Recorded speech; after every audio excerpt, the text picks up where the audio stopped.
दोस्तों आज हम देखने वाले कि स्विंग ट्रेडिंग के लिए बेस्ट क्राइटेरिया क्या हो सकता है। चलो तो फिर वीडियो को स्टार्ट करते हैं। तो दोस्तों यहाँ पे एक्सिस बैंक का वन डे का चार्ट पैटर्न लगा है। वन डे का क्योंकि हम स्विंग ट्रेडिंग के बारे में जानने वाले। अभी स्विंग ट्रेडिंग के बारे में ऑलरेडी अपने चैनल पे एक प्रॉपर प्लेलिस्ट है, उसमें स्टॉक कैसे क्या सिलेक्ट कर सकते हैं इंट्राडे के लिए, स्विंग ट्रेडिंग के लिए, वो सब बताया। पर चार्ट पे हम बेस्ट क्राइटेरिया क्या लगा सकते हैं जिससे हमें बॉटम में स्टॉक मिल सके और हम यहाँ से बिग प्रॉफिट निकाल सके। उसके लिए हमें क्या करना है दोस्तों, हमें इंडिकेटर में जाना है। इंडिकेटर में जाने के बाद हमें यहाँ पे मूविंग एवरेज एक्सपोनेंशियल लगाना है। उसके बाद में सेटिंग पे जाके हमें यहाँ पे 200 सिलेक्ट करना है। उसके बाद सोर्स क्लोज रहने वाले। उसके बाद में स्टाइल पे जाके हम इसे ब्लैक कर लेने वाले और थोड़ा थिक कर लेने वाले, जिससे आपको ये अच्छी तरीके से दिखाई दे सके। अब सबसे पहली बात कि हमने 200 एक्सपोनेंशियल मूविंग एवरेज क्यों लगाया।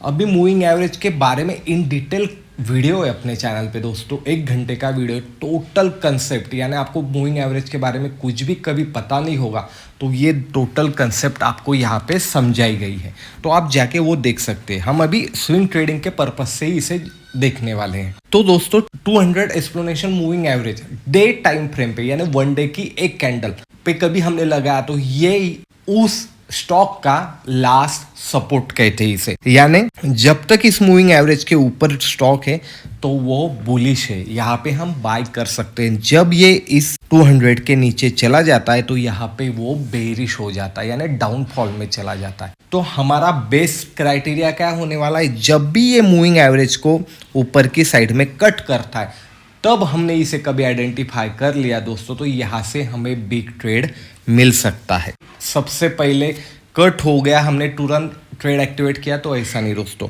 हमें यहाँ पे एक बुलिश कैंडल चाहिए, यानी बॉडी उसकी सबसे बड़ी होनी चाहिए। शैडो रही तो भी चलेगा पर शैडो बहुत ही नॉमिनल होनी चाहिए। ये सबसे पहले क्राइटेरिया है।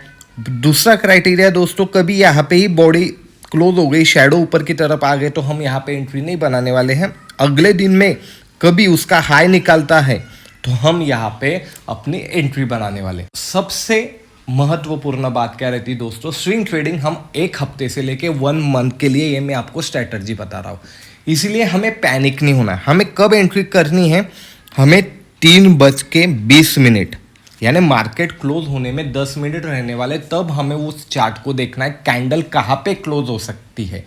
यानी 10 मिनट में तो इतना मेरिकल कोई चेंज होने से रहा कि कभी कैंडल बुलिश है तो वो टोटली रिवर्सल होके बेरिश होने वाली है। तो हमें 30-20 पे ही यहाँ पे एंट्री बनानी है, जिससे कि हमें एक बिग ट्रेड यहाँ पे मिल सके। जिस प्रकार आप यहाँ ही एक एग्जांपल देख सकते हैं, यहाँ पे एक्सिस बैंक हमने लगाई है। ये कैंडल ऊपर की साइड में यहाँ पे क्लोज नहीं दी है।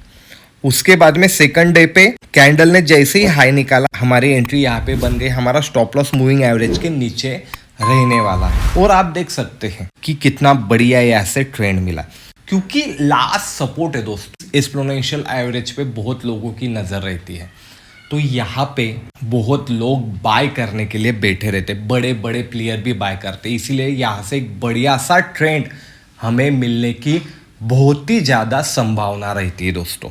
और हमने मूविंग एवरेज क्यों नहीं लगाया, हमने डीएमए क्यों नहीं लगाया, हमने ईएमए ही क्यों लगाया, इसके बारे में मूविंग एवरेज में बताया गया है दोस्तों। तो आप वो वीडियो ज़रूर देखो, जिससे आपको मूविंग एवरेज के बारे में ऑल कंसेप्ट क्लियर होने वाली है। उसकी लिंक डिस्क्रिप्शन पे भी है, मैं एंड स्क्रीन पे भी उसे डाल दूंगा। अभी और एक क्राइटेरिया हमें यहाँ पे देखना है, जब भी मार्केट दोस्तों मूविंग एवरेज के पास आता है, वहां से भी एक बुलिश कैंडल हमें बनती हुई दिखाई दे रही है, तो हम यहाँ पे एंट्री कर सकते हैं।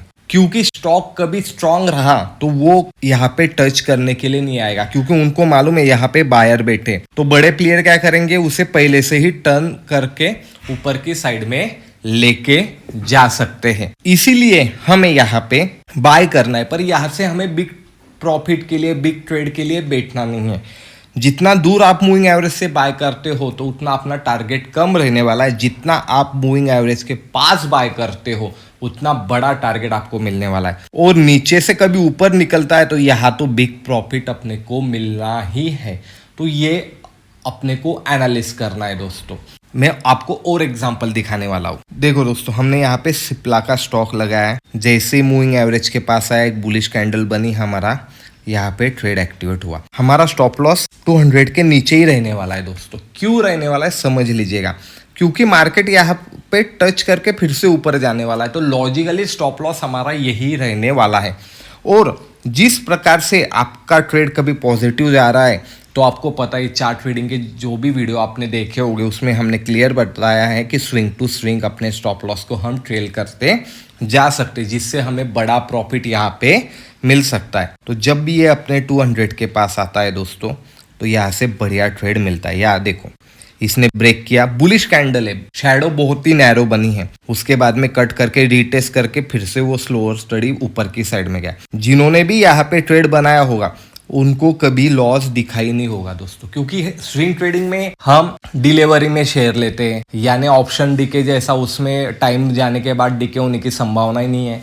हम यहाँ पे कैश में ट्रेड लेते हैं, तो हमें यहाँ पे प्रॉफिट ही दिखाई देता है। अभी प्रॉफिट आपको कितना बुक करना है ये प्राइस एक्शन के हिसाब से भी आप यहाँ पे देख सकते हैं दोस्तों।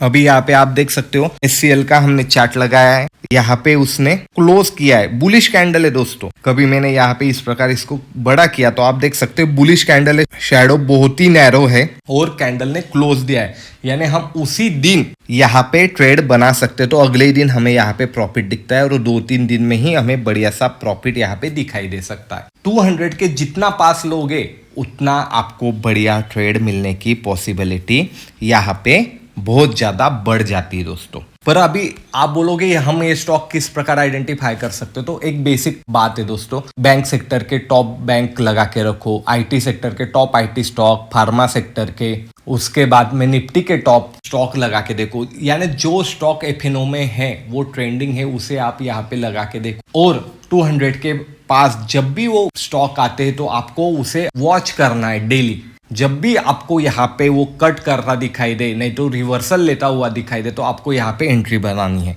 और कभी आपको लगेगा कि नहीं ये तो हम नहीं कर सकते, ऐसा कोई स्कैनर है क्या जिससे हम ये आइडेंटिफाई कर सके कि कौन सा स्टॉक 200 के पास आके रुका है, तो इसके लिए आपको कमेंट करनी दोस्तों #marketmunch स्कैनर करके। कभी आपकी ज्यादा कमेंट यहाँ पे आती है तो मैं आपके लिए जरूर ऐसा एक स्कैनर बना के लाऊंगा कि जिससे आपको स्कैन करते ही पता चले कि डेली बेसिस पे वो स्टॉक अभी 200 एक्सप्लेनेशन मूविंग एवरेज के पास है या नहीं है। एक बात आपको बोलूं, जितना आप अलग अलग चार्ट को देखोगे उतनी आपकी एक्यूरेसी बढ़ने वाली। थोड़ा होमवर्क कभी आपने किया तो आप लॉन्ग टर्म के लिए मार्केट में सस्टेन कर सकते हैं दोस्तों। ये सिंपल स्ट्रैटेजी है, बहुत ही सिंपल है, पर मिरेकल प्रॉफिट देती है। आप इसे क्रॉस चेक करके देखो। पेशेंस रखना है। क्यों पेशेंस रखना है? क्योंकि बड़ा ट्रेड चाहिए, बड़ी मोमेंटम चाहिए आपको, तो उसके लिए आपको राइट मोमेंटम पे एंट्री होना जरूरी है। सब स्टॉक कहीं ना कहीं तो मूव करते हैं, पर आपकी राइट टाइम पे कभी एंट्री रही तो यहां से आप बड़ा प्रॉफिट भी अचीव कर सकते। तो राइट पॉइंट पे एंट्री हम किस प्रकार कर सकते, तो ये सबसे बढ़िया क्राइटेरिया है कि 200 एक्सप्लेनेशन मूविंग एवरेज लगा के उसको डेली टाइम फ्रेम पे हमें देखना है हर एक स्टॉक को कि कौन सा स्टॉक उसके पास है आ रहा है, कौन सा स्टॉक उसे ऊपर की साइड में कट कर रहा है। जैसे आपको ये मिलता है तो 3:20 को आपको यहाँ पे एंट्री करनी है और एक बड़े ट्रेड के लिए आपको यहाँ पे बैठना है। छोटे ट्रेड के लिए नहीं बैठना है दोस्तों, बड़े ट्रेड के लिए बैठना है। और यहाँ से आप देख सकते हैं मिरेकल प्रॉफिट आप निकाल सकते हैं। ज्यादा कुछ अपने को यहाँ पे एनालिसिस नहीं करना है। ऊपर के टारगेट के लिए आपको स्विंग आइडेंटिफाई करते जाना है, जैसे कि ये स्विंग मिल रहा है, ये स्विंग मिल रहा है, उस हिसाब से आपको अपने स्टॉप लॉस भी ट्रेल करते गए तो आपको यहाँ पे बढ़िया सा प्रॉफिट भी मिल सकता है। इसी प्रकार के कभी वीडियो आपको अच्छे लगते होंगे दोस्तों तो चैनल को सब्सक्राइब भी कीजिएगा, लाइक शेयर कमेंट भी कीजिएगा। मैं मिलूंगा आपको अगले वीडियो में। धन्यवाद।